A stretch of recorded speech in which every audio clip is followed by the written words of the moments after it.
नमस्कार, ये आकाशवाणी शिमला है। अब आप राजकुमारी चंदेल से कोविड-19 पर विशेष समाचार सुनिए।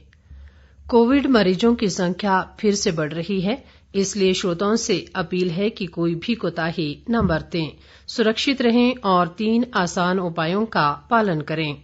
मास्क पहनें, 2 गज दूरी है जरूरी, सुरक्षित दूरी बनाए रखें, हाथ और मुंह साफ रखें। राज्यपाल बंडारू दत्तात्रेय ने कहा है कि कोरोना महामारी के दौरान नर्सों द्वारा समर्पण भाव से दी गई सेवाएं और प्रयास सराहनीय हैं। राज्यपाल आज अंतर्राष्ट्रीय नर्स दिवस पर राजभवन शिमला में आईजीएमसी शिमला की नर्स पीना शर्मा को नर्सिंग समुदाय की ओर से सम्मानित करने के अवसर पर बोल रहे थे। उन्होंने कहा कि नर्सें अपनी जान की परवाह किए बिना ज्यादा से ज्यादा लोगों की जान बचाने में जुटी हैं। फ्लोरेंस नाइटिंगेल के त्याग और समर्पण को याद करते हुए राज्यपाल ने इस व्यवसाय से जुड़े सभी कोरोना योद्धाओं का आभार जताया। राज्यपाल की धर्मपत्नी वसंथा बंडारू भी इस अवसर पर उपस्थित थीं। प्रदेश में कोरोना संक्रमण के मामलों में वृद्धि लगातार जारी है। प्रदेश में कोरोना के आज अब तक 1751 नए मामले सामने आए हैं। इनमें से सर्वाधिक 593 मामले मंडी जिला में सामने आए हैं। इसके अलावा कांगड़ा में 422, सिरमौर में 208, हमीरपुर में 186, सोलन में 142, शिमला में 117, ऊना में 28, बिलासपुर में 14, किन्नौर में 11, चंबा में 8 और कुल्लू में 2 नए मामलों की पुष्टि हुई है।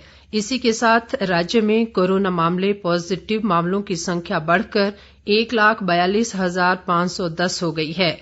आज प्रदेश में 1,856 मरीज स्वस्थ भी हुए हैं। प्रदेश में अब तक 1,04,355 कोरोना मरीज स्वस्थ हो चुके हैं। स्वास्थ्य विभाग द्वारा जारी बुलेटिन के अनुसार वर्तमान में प्रदेश में 36,075 मामले सक्रिय हैं।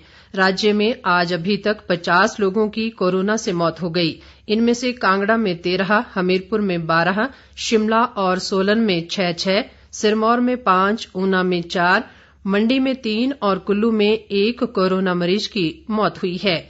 राज्य में कोरोना संक्रमण से मरने वालों का आंकड़ा 2039 तक हो गया है। केंद्र ने राज्यों से कहा है कि वे गांवों में कोविड महामारी फैलने से रोकने के उपाय सुनिश्चित करें। पंचायतीराज मंत्रालय ने राज्यों को लिखे पत्र में इस चुनौती से निपटने और नेतृत्व प्रदान करने के लिए पंचायतों व ग्रामीण स्थानीय इकाइयों को सुविधाएं उपलब्ध कराने का सुझाव दिया है।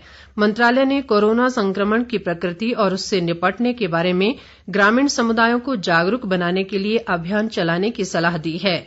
पंचायत मंत्रालय ने राज्यों से कहा है कि लोग गलत मान्यताओं और निराधार बातों से भ्रमित न हों, इसका भी विशेष ध्यान रखा जाए। मंत्रालय ने राज्यों से ये भी कहा है कि वे पंचायत कार्यालयों, स्कूलों और सुविधा केंद्रों जैसी संस्थाओं में सूचना प्रौद्योगिकी बुनियादी ढांचे का लाभ उठाते हुए गांवों में कोविड जांच, टीकाकरण केंद्रों, डॉक्टरों और अस्पतालों में बिस्तरों की उपलब्धता के बारे में जानकारी उपलब्ध कराएं। पंचायतों से जरूरतमंदों और प्रवासी श्रमिकों के लिए क्वारंटाइन और आइसोलेशन केंद्र बनाने को भी कहा गया है। मंत्रालय ने राज्यों को निर्देश दिया है कि वे राशन, पेयजल, स्वच्छता और रोजगार आदि से संबंधित सरकारी योजनाओं के माध्यम से ग्राम स्तर पर जरूरतमंदों की सहायता करें। हिमाचल प्रदेश रेड क्रॉस ने कोरोना महामारी के कारण आइसोलेशन में रह रहे व्यक्तियों और उनकी देखभाल कर रहे परिजनों के लिए डॉक्टर्स परामर्श सेवा की सुविधा आरंभ की है। इस पहल का उद्देश्य ऐसे लोगों को डॉक्टरों की सलाह उपलब्ध करवाना और इन्हें डिप्रेशन से दूर रखना है। राज्य रेडक्रॉस के एक प्रवक्ता ने शिमला में कहा कि संस्था ने मुख्यालय स्तर पर नियंत्रण कक्ष स्थापित किए हैं।